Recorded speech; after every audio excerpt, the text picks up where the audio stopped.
Hello, everybody, and welcome to our webinar today on Gallagher 101. We appreciate you joining us today and are delighted to be able to talk about this important issue with you today. We hosted a webinar on the Gallagher Amendment about a month ago, and we were blessed and honored to have State Property Tax Administrator Joanne Groff and Larson Silbaugh with Legislative Counsel join us. We learned a lot during that 1 hour working lunch and appreciated their time. After we completed that webinar, we had several of our participants indicated an interest in having another discussion on the topic at a more basic level, just to understand the fundamental mechanics of how Gallagher works and why we should be aware of it, how it impacts our daily lives. So that's what we're going to cover today. I want to welcome with me here today and thank Brian Taylor, who is the man behind the curtain and managing all of the technology for us. Brian, thank you so much for all the work you do. And Representative Bob Rankin. Bob, thank you for joining us today. Bob is going to be sharing his perspective on the Gallagher Amendment once we kind of walk through the mechanics of it. And we appreciate you making time to join us today, Bob. Also want to thank Influence Technologies. Influence Technologies has graciously allowed us to use their facility today, and they have a wealth of bandwidth that they are allowing us to tap into so that we will not have any hitches insofar as the technology is concerned. The way this is going to run today, we're going to contain this to an hour, and we'll start out by reviewing who Building a Better Colorado is. I'll take a brief walk through our website, kind of introduce what we're doing and who we are. Then we'll spend about half an hour and talk about what Gallagher is, the Gallagher Amendment, where it came from, what it does, and how it impacts us. And then I'm going to ask Representative Rankin to chime in and share his perspective on the topic. And then we want to open it up for questions from the audience. So would encourage people, if you have questions at any time throughout the webinar, on your screen there in the right-hand side, you'll see an opportunity there for you to type in questions. And please feel free to type in any questions that may come to your mind as we're going through this. Brian will capture those questions and we'll bring those up at the end of the webinar. So with that, we're going to go ahead and get started here and kind of walk through an introduction of who Building a Better Colorado is.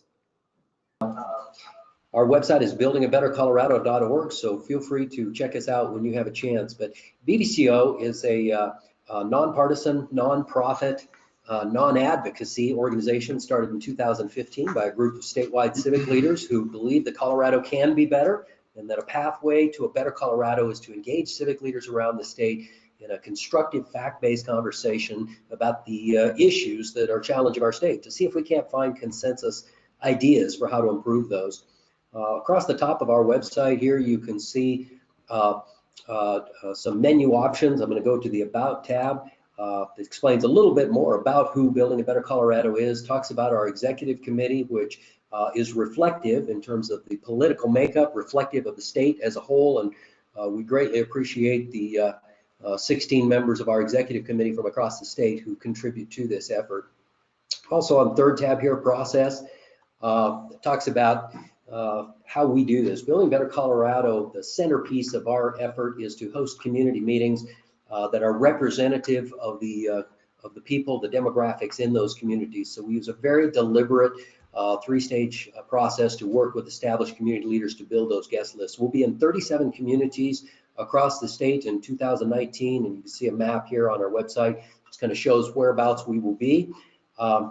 Leading up to that, we have built this website out with information about some of the key issues that we'll be talking about, and we're hosting webinars like this for to engage audiences to learn more about the issues in preparation for our community meetings next year. The issues that we'll be talking about in our community meetings next year will be centrally focused around how we might improve the fiscal sustainability of our Colorado, our state, in order to improve our quality of life and sustain that quality of life.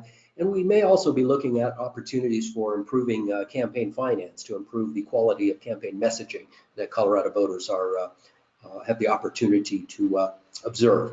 On our page right there in the top center, participate. If you would like to be considered to be invited to one of these 37 community meetings next year, please click on that Participate tab and enter your information there. All we need is your name and email address. When you provide that, though, we will provide you the option to provide some additional demographic information, such as we'd asked here today. And that helps the community leaders who are building the guest list for these communities make sure that the people on their guest list accurately and fairly represent the breadth of diversity in each of those communities.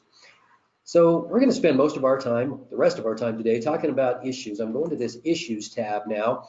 And you can see down here some of the issues we have information posted up on. I'm going to click on what is the Gallagher Amendment, and that is where we're going to spend the rest of our time today.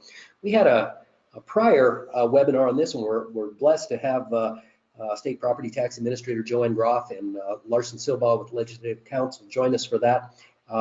We got a wealth of information, but we had people ask us afterward if we could provide a little more basic overview of what the Gallagher Amendment is. So we're going to walk through some of the information here on our website, season that with the perspective of Representative Rankin when I'm done with this, and then we'll entertain your questions. You'll see on our website there is a couple of videos here that we have from two fire districts in Montrose and Elizabeth, where the respective fire chiefs there have talked about, give real life example of how the Gallagher Amendment is impacting their operating budget. I'm not going to go through those videos here, but I encourage you later on to go back and take a look at that. To understand the Gallagher Amendment, it's important first to understand the basics of how property tax collection works in our state. So I'm going to go click on this button here, and it will take us to another page of understanding property tax. And I understand that this is very basic for some of you, but for others of us, it's helpful to have this basic understanding.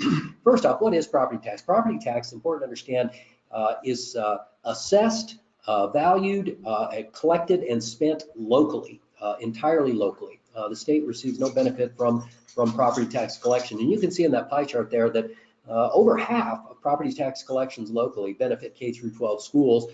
Another fourth of the property tax collection benefits all the services that we expect counties to provide, from road maintenance to law enforcement, everything in between. And fully 20% represent special districts, like fire districts and recreational districts, library districts. The cities get a small slice, 5% of property tax. Most of the city's revenue comes from sales tax locally. And there's a very small slice that goes to junior colleges. But keep in mind that the largest three beneficiaries far and away of property tax are K through 12 schools, counties, and special districts. The state receives no property tax. There is no state property tax, and hasn't been in Colorado since 1964, and the state receives none of that money. So let's talk about how property tax is collected. There are two factors that go into calculating property tax revenue, and that is the assessed property value multiplied by the mill levy. We're going to talk about both of those here, and I'll give you an example to follow through on that. The assessed property value, I'm going to click on this tab here, and it just talks about what makes up the assessed property value. Assessed property value is made up of two factors: the market value of your property, which is assessed every 2 years by our Constitution, and then an assessment rate that is established for different classes of property in the state. And that assessment rate determines how much of your property's market value is actually taxed. And we'll cover that in more detail, but it's the market value times whatever the assessment rate is for your class of property determines how much of your property is taxed, and then that is multiplied by the mill levy. Mill levy is the amount of tax that is collected and approved by the voters in your district. 1 mill is equal to $1 for every $1,000 of assessed property value. So if you think we've lost you already, don't worry. We're gonna go into detail here and explain this in more detail. But if your property had a $100,000 taxable value, assessed value, and the mill levy in your community was 1 mill, then you would pay $100 in property tax on that $100,000 of value. So we have a sample property tax bill. This is an actual property tax bill from Jefferson County. And we're just going to run through the numbers here real quick to give you a real life example. So I learned when I used to walk Sesame Street, which was last month, it's helpful to consult Mr. Calculator when we go through these numbers. So on this particular residence in Jefferson County, the Market value of that property, you can see here, number one is $254,014. So we're gonna plug that in. And the assessed valuation for all residential property in the state is 7.2%. So we're gonna multiply that market value times 0.072. And that tells us how much of that $254,000 house is subject to taxation, and it amounts to $18,289. So 7%, 7.2% of every residence in Colorado is subject to taxation. And over here on the left, you can see all of the mill levies that the voters in this district in Jefferson County have approved. For instance, Department of Social Services, they've approved a 1.2 mill levy for that. The library fund gets 4 mills. The road and bridge fund for the county has 1.2 mills, and so on and so forth, for a total of 69.5050 mills. So if you remember, the property value or the property tax collected is the number of mills for every $1,000 of assessed valuation. So again, back to our calculator, the assessed value on this $254,000 house is $18,289. I'm going to divide that by 1,000, and we wind up with, geez. You know, it would really help if we had Mr. Intelligent operating Mr. Calculator, which we don't. So we're going to divide that by $1,000.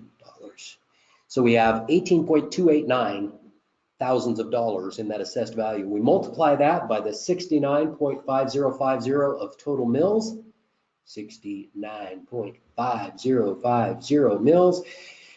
So that $254,000 house, the owner of that house pays $1,271.18, as you can see down here at the bottom on number 4 on that property tax statement. So let me go back to the assessed valuation of 18,289 divided by 1,000 is 18.289. How much does that homeowner pay to support the local library? Well, the library fund has voters approved 4 mills. So if you multiply that by 4 mills, that homeowner spends $73 every year to support the local library. And you can see that here. So that is how property taxes are valued, assessed, and calculated based on the mill levy. So we're going to go down a little further. There's some bars here that you can click on in your own time and walk through each of that same example that we just went through. And there's an example here at the bottom when you have time to test your knowledge of property tax. So with that, we're going to jump back to our Gallagher page and go on with our explanation of the Gallagher Amendment now that we have a good understanding of property tax. There's a short video on here that I'm not going to go through, but when you have 4 or 5 minutes, I'd encourage you to take a look at that. So what is the Gallagher Amendment? The Gallagher Amendment is actually a small part of a much larger amendment that voters approved to our Constitution in 1982. That amendment was referred to voters by the Colorado legislature, and it was known as Amendment 1. It was a comprehensive property tax overhaul. And the Gallagher Amendment was one part of that. The Gallagher Amendment was named after State Senator Dennis Gallagher, who offered this particular amendment to Amendment 1. Why do we have the Gallagher Amendment? You have to go back in time and put yourself in the context of what was happening in the late 70s. Colorado had been discovered as an international ski destination, which was pretty new for our state. John Denver was singing the praises of our state. And people were moving to Colorado in droves, much like what we're seeing today. This chart that you have in front of you shows the year-over-year change in the average market value for homes in the Denver, Aurora, Lakewood, in the metro area. And then, again, this is year over year. Did it go up? Did it go down? And you can see they're highlighted in yellow on the left of that chart. In 1976, 78, 79, in the late 70s, home values were spiking in Colorado, particularly in the metro area. And that was creating huge consternation amongst voters, which was prompting the legislature to think of something to try and mitigate these skyrocketing residential values. That's what how Amendment 1 came about.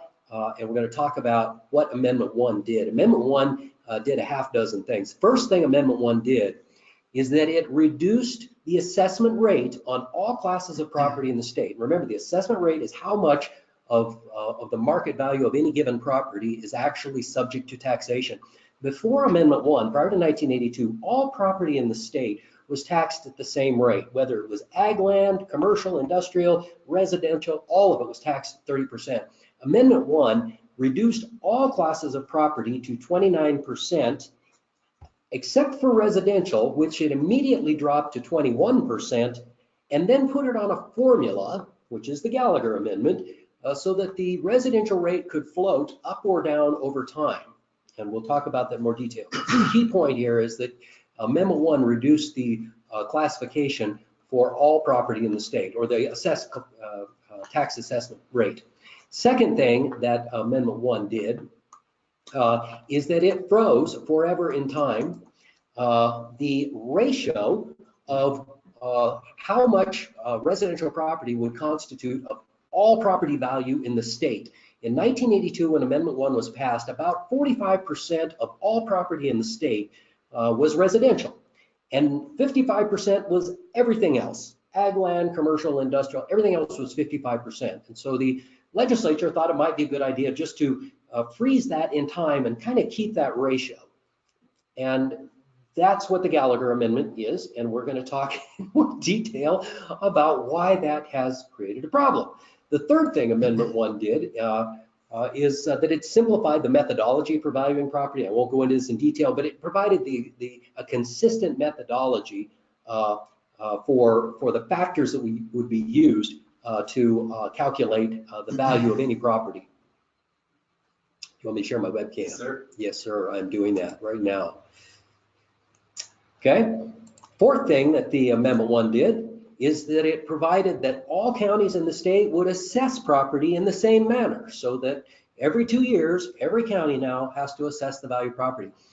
And that didn't happen prior to 1982. If you can imagine, if you were a county assessor in the late 70s and property values, residential property values were going through the roof, and you wanted to keep your job as an elected assessor, you would probably be inclined, if you could, not to raise the taxes on your constituency. And so some county assessors opted not to assess the market value and the assessed value of property in some years in order to make life a little easier on their constituents. And so that created huge inequities, because a person on one side of the street, their market value is going up and they're being assessed accordingly. Person on the other side of the street in a different county, their property is also going up in value, but their assessment rate is not going up.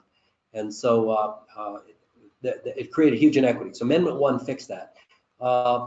Last two things Amendment 1 did, it ensured that ag land would not be valued for its market value, but rather for its ability to produce product. That helped stop the wholesale conversion of ag land into industrial commercial. And finally, Amendment 1 exempted certain classes of property from taxation, such as household furnishings and farm equipment. So the takeaway here is that Amendment 1 did 6 things, 5 of which really haven't been much of a problem, and in fact have instilled a lot of equity and fairness into Colorado's property tax structure. But that one piece of the Gallagher Amendment that froze the residential and commercial assessment rate has created problems, and that's what we're going to spend the rest of our time talking about. Gallagher has done a couple of things. First of all, the frozen 45-55 residential commercial rate is reducing funding for services. So these two charts here show in 1982 the total property in the state, again, that was residential was about 45% and non-residential is 55%. Today, residential property makes up 80% of all value in the state. Almost double what it did in 1982, because we've seen huge growth and huge increase in residential values. But our Constitution, because of the Gallagher Amendment, says that can't happen. Those two have to be equal. That residential property can only constitute 45% of all value. So the way that you get 80% to equal 45% is you reduce the residential assessment rate over time, so that less and less of the value, the increasing market value of every residence is taxed. And so this next chart shows exactly how that has happened. back in 1982 when Amendment 1 was passed, and this is taking just a second to come up. I'm going to take my camera off, Brian. Thank you. So you can see in 1982, the residential assessment rate, as all other property as well, was at 30%. 30% of the market value of every house was taxed. Amendment 1 dropped the residential assessment rate immediately to 21%, and then it was set on a formula thereafter so that it would go up or down as necessary so that residential property would always constitute about 45% of total property value in the state. Well, ever since 1982, almost every year, we've seen commercial value lag behind residential value. And because residential values across the state are rising so much faster and consistently over the last 3 decades over non-residential property, the legislature has had to reduce that assessment rate consistently in order to maintain that 45-55 split. And you can see that today we're at 7.2% right now. We fully expect, and Representative Rankin may talk about this further, but we fully expect that that rate is going to have to drop to 6% next year, from 7.2 to 6.1. That constitutes a 15% drop from 7.2 to 6.1 in property tax revenues. And those revenues are what are sustaining all of those local services, fire districts, school districts, recreation districts, county road maintenance, everything. So here's an example, just using constant dollar terms of a house in 1981 that was valued at $300,000. Again, we're just using constant dollars, but you'd get the same math if you inflated these numbers for inflation. In 1981, a $300,000 house that had an assessed valuation on that house of 30% assessment rate and 60 mills, similar to our earlier example of Jefferson County, that house, the owner of that house would have paid $5,400 in taxes. In 2018, 30 years later, that same house, again, constant dollar value, with a 7.2% assessment rate and 60 mills, that homeowner would be paying just shy of $1,300.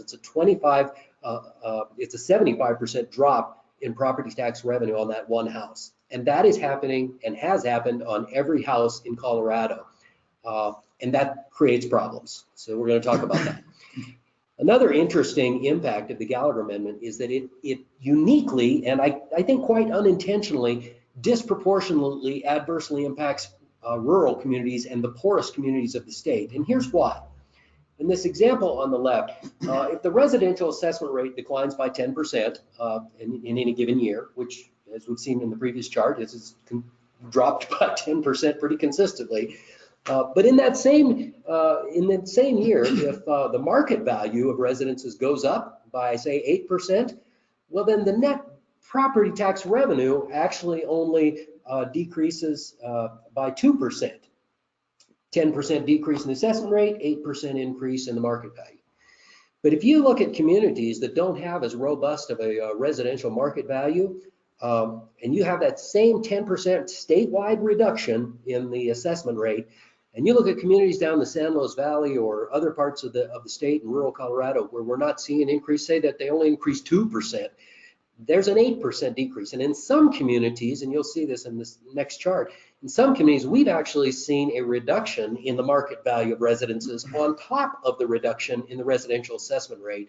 So we're seeing a significantly increased reduction.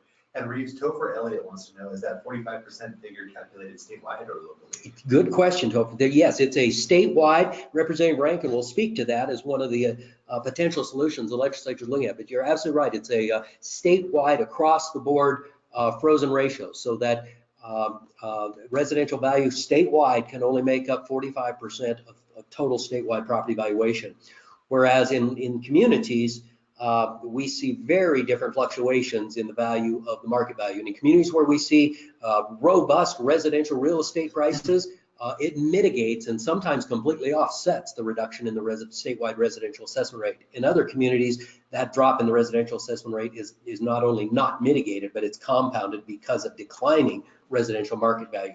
This map of the state shows all the school districts in the state, and it shows the assessed valuation by school district.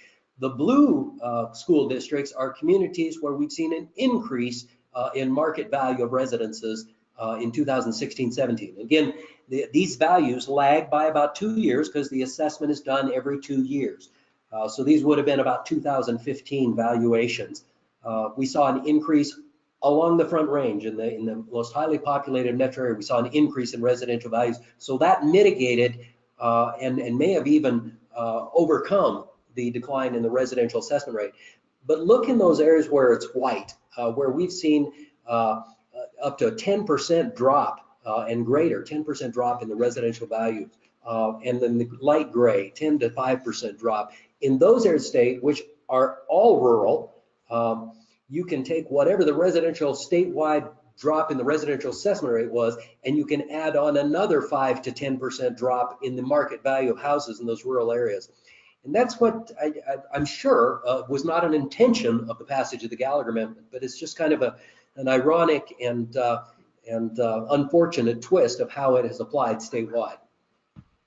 One of the strategies that communities will use, taxing districts will use to offset the decline in the statewide residential assessment rate is to raise their mill levy if they can. Ask voters to raise the mill levy. That only works to the extent that voters have the ability to pay more taxes. And that is largely contingent on commercial valuation across the state. So when you have communities that have a lot of commercial property per capita, they can absorb a mill levy increase. This map shows where we have the least and most per capita commercial valuation. Look in the areas of the state which have the least value, the whitest areas of the state. Again, that mirrors our previous chart. It's the Eastern Plains, it's the San Luis Valley, it's largely the rural areas of the state that have the least amount of commercial value per capita. And in those communities, down in Los Animas County or Baca County, as much as local officials would like to raise the mill levy, they just don't have the tax base to do it. The citizens are just tapped out. So it really limits the options available. A third challenge of the Gallagher Amendment is that because communities turn to the idea, the option of raising mill levies to try and offset the decrease in the residential assessment rate, when you increase the mill levy just enough to offset the decrease in the residential assessment rate so that your revenue stream for the fire district stays constant, raise the mill levy to just offset that, it's a neutral effect for residential because residential sees a decrease in the assessment rate, increase in the mill levy. For homeowners, there's no effect. But for commercial businesses, for all businesses, that mill levy increase adds to their tax bill. And so as we've seen over 30 years, we've seen that residential assessment rate drop by 75%. In communities where we've seen the mill levy increase to try and offset that, we've seen a shift in the tax burden from homeowners to the business community, so that today for every dollar that homeowners pay on residential, commercial property pays about pays about $4 for every homeowner dollar that's paid on the same mill levy. And so the challenge to that is it's making Colorado increasingly less able to compete with other states that don't have that continual shift in the property tax burden. Last 2 points I want to make here, and that is the interaction, and again, I think this was unintended, but the unintended interaction of the Taxpayers' Bill of Rights, which was passed 10 years after Gallagher. Gallagher passed in '82, Amendment 1, and Tabor passed in 1992. Tabor does a couple of things. Tabor places a cap on the amount of revenue that local governments and state government can collect. But the other thing that Tabor does is it requires a vote of the citizens to raise taxes. And that has 2 impacts on Gallagher. So when we look at the residential assessment rate, as we've talked, that Gallagher forces the residential assessment rate down over time. Over the last 30 years, it has declined. And that's because residential values statewide are growing faster than commercial values. If we get to a point, however, and we have in a couple of years, in a few years, where commercial value has grown faster than residential, when that happens, the Gallagher Amendment would say that the residential assessment rate should go up because of that. However, because now we've passed Tabor, which overlays Gallagher, Tabor says you cannot increase taxes without a vote of the people. And so the courts have largely interpreted that to mean even though the assessment rate can be driven down automatically over time as residential property grows faster than commercial, In those years where the opposite happens and commercial property grows faster than residential, you cannot raise the residential assessment rate unless you have a vote of the people, which is costly. The second thing that how Tabor interacts with Gallagher is prior to the passage of Tabor, mill levies were allowed to float. And the idea was that as the property values went up and down, the mill levy would go up and down inversely with that, so that the revenue stream that the property generated was consistent. So just enough to fund the fire district and the library and whatnot, which means on the left there, as property values rose in a community, taxing jurisdictions would lower their mill levy so that the revenue was constant. And then when property values declined, they would raise their mill levy. And again, to maintain a constant revenue stream to fund services.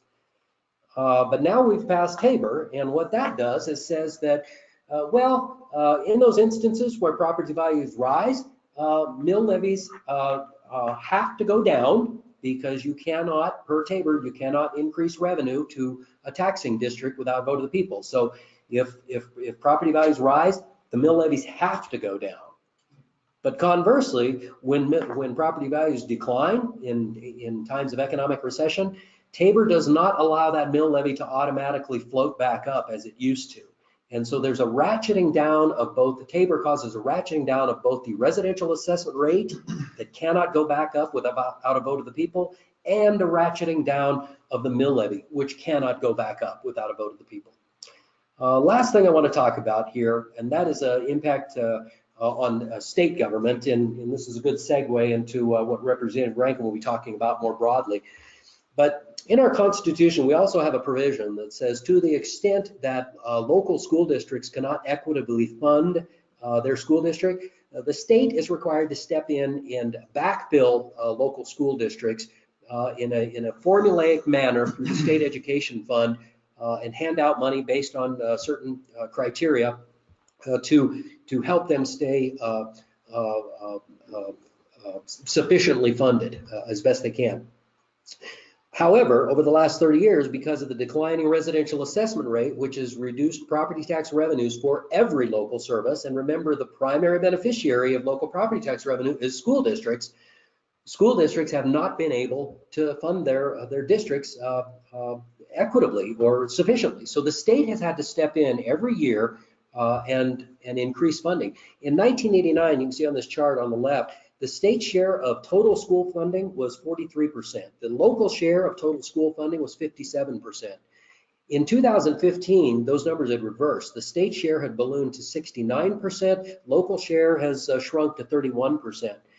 And that number, I believe, for state share is over 70% today. And it is expected to continue to grow unless and until commercial property value grows faster than residential property value in Colorado, which no one foresees in the near future.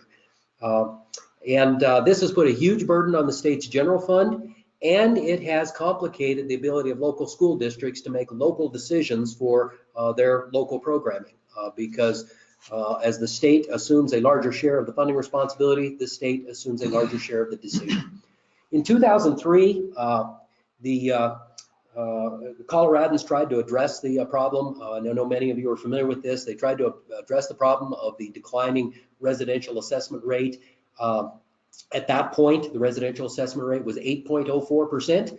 And so a ballot measure was run, Amendment 32, Initiative 32, and they proposed to reduce the residential assessment rate to 8%. So it was a 4/100th% decrease in property tax for houses. And that was to encourage people to support the measure, and then it would freeze that at 8%.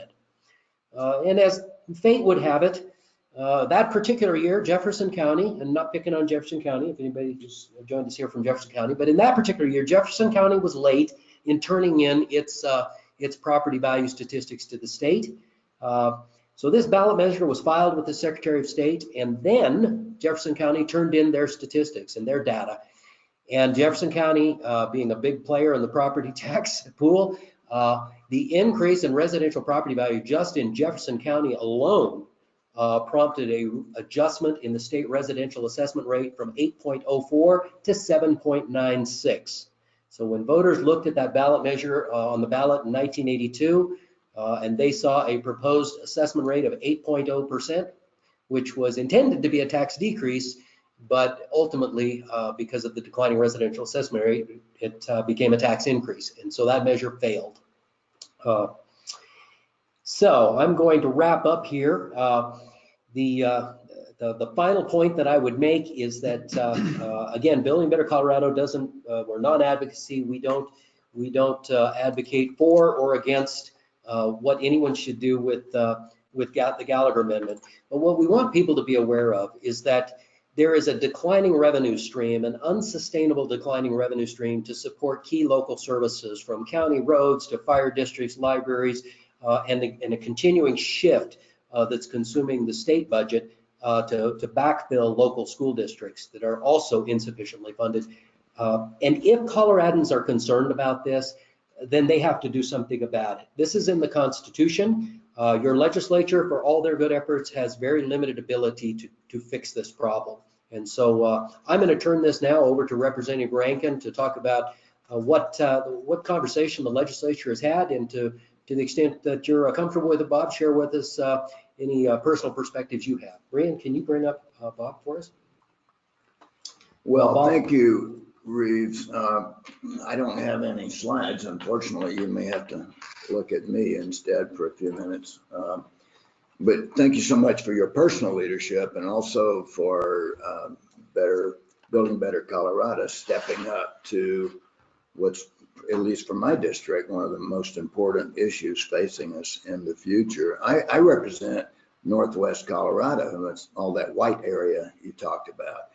And so my involvement here goes back a couple of years, when we reset from 7.9 to 7.2.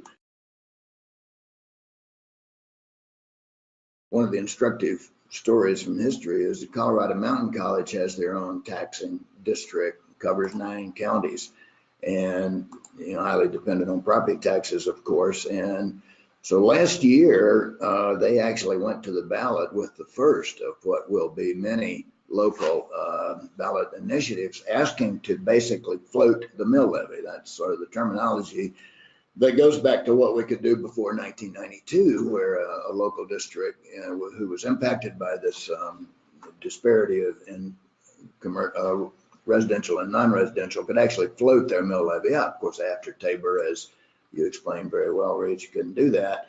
And that measure failed. That was, despite a really good effort to try to sell it to the public, and because it looked like a tax increase, which in fact it was, it was the district asking for the ability to keep their revenue stream constant. So what would have to happen in this whole arena is thousands of these special districts, from small fire districts to library districts to counties, would have to run an initiative, and they're doing that. There are many of those on the ballot this year, and some of them actually ask for a float for the mill levy. Some of them are fixed mill levy increase.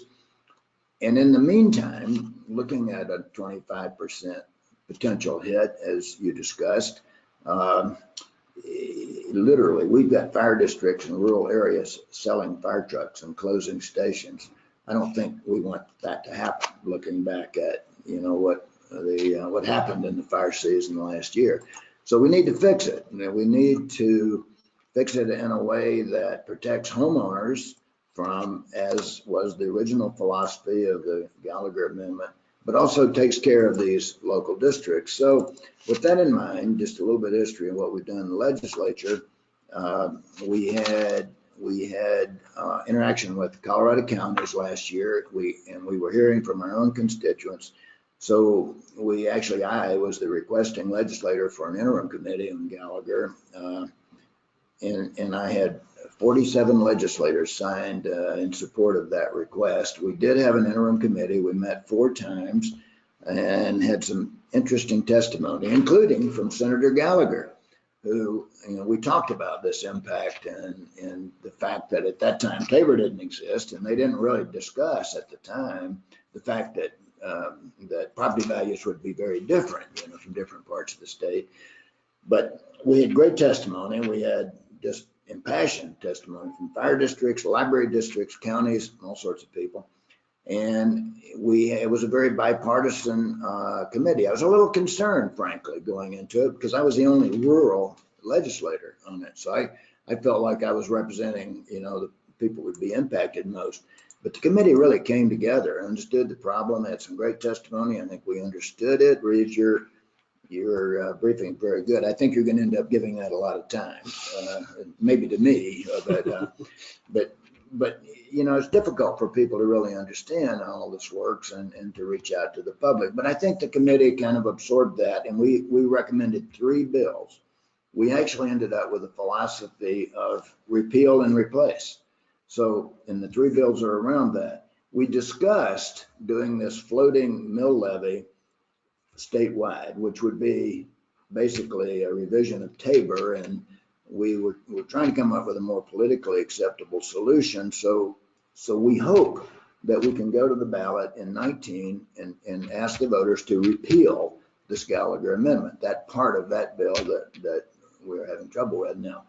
And we also proposed a bill to replace Gallagher in statute.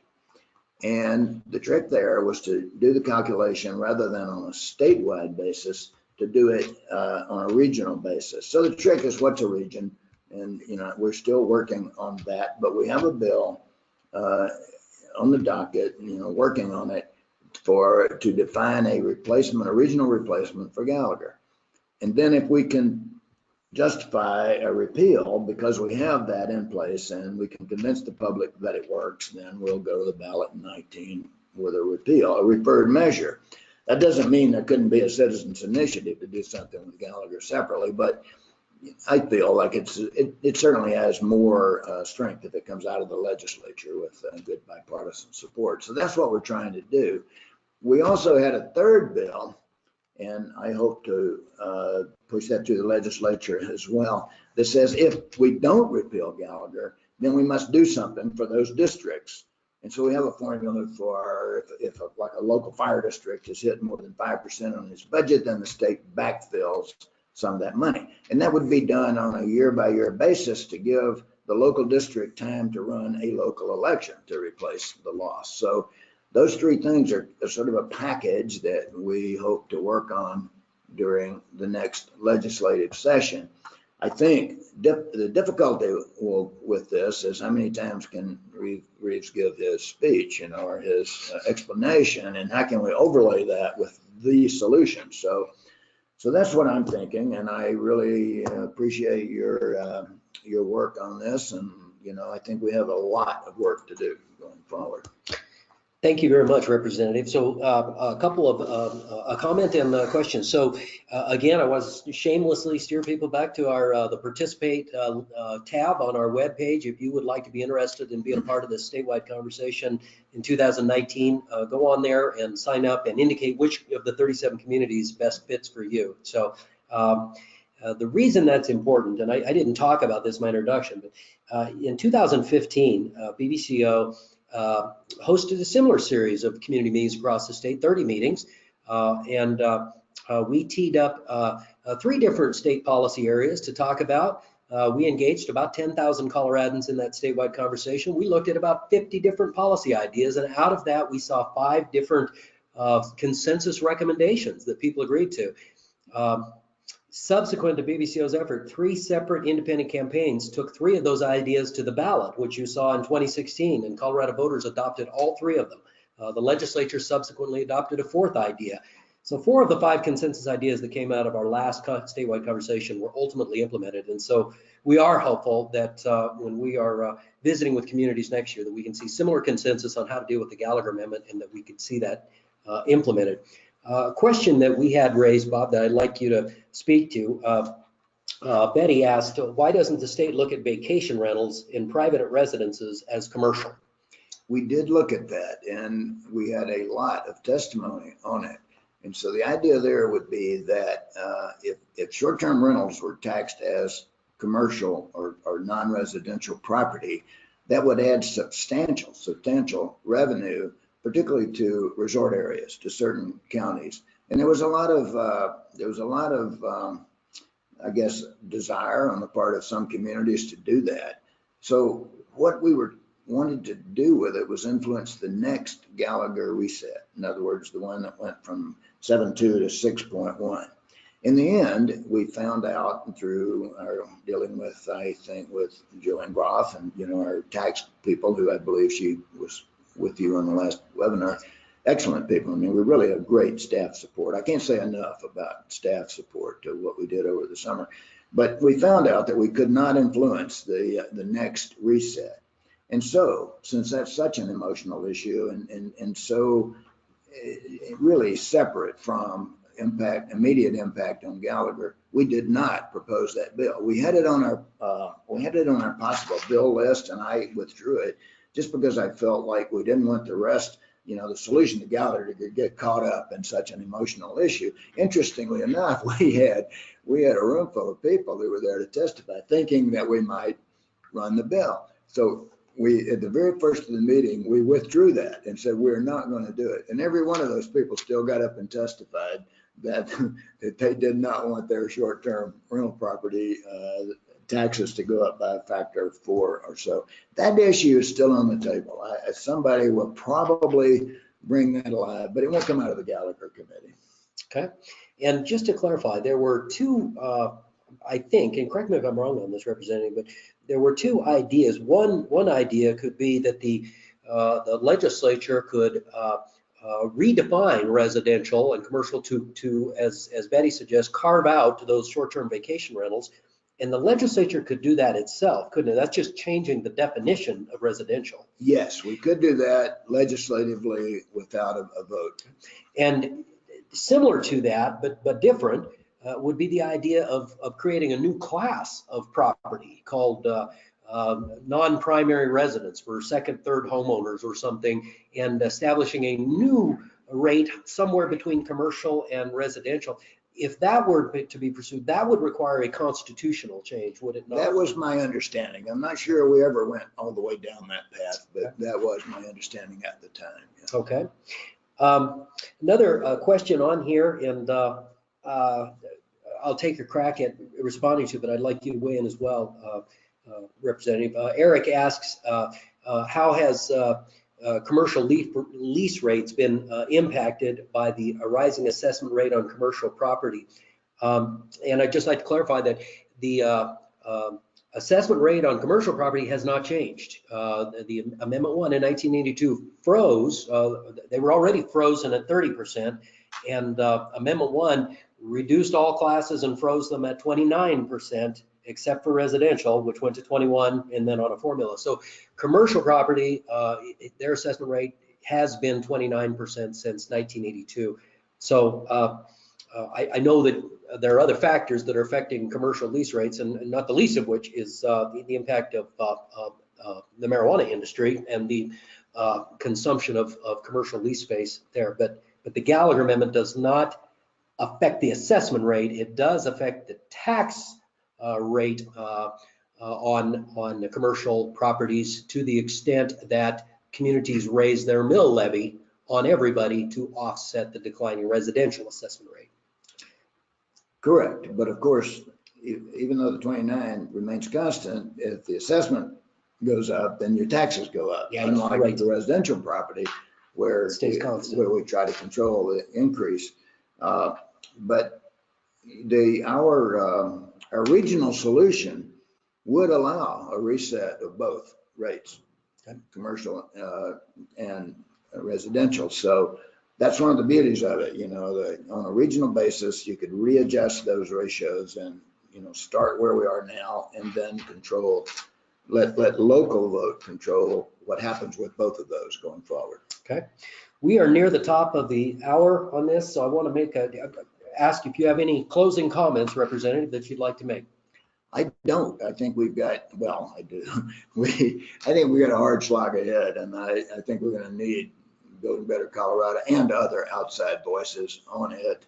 We're also going to need a lot of input if we go with this regional solution from the Colorado counties and other representatives. How do we carve out the right regional solution, and how does it work so we protect homeowners from, just as Gallagher intended to long ago, but at the same time, you know, we look at this equity between, a lot of our small businesses are really hurting because of this. So I think we need a lot of stakeholder input going forward on this regional solution.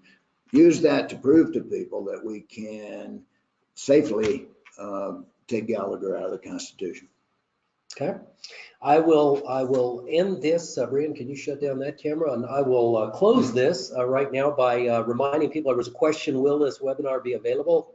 And we are recording it, and we will have it posted on the website as soon as possible. So hopefully in the next couple of days, we'll have this posted. We encourage you again to visit the website, and if any of the material that we covered is fuzzy, go back and take a look at it. Email us. Our contact information is on there. Email me, reeves@betterco.org, if you have any questions, or if you would like a presentation similar to this at an audience in your community or with your constituency, please let us know. We would love to come and talk to people so they can understand more about the Gallagher Amendment. I want to apologize to a couple of people on the call here who had questions, but they kind of drifted. We're running out of time, and they drifted off into topics that would take way more time than we've got. So with that, we'll wish everybody again a happy Halloween, and thank you for joining us today.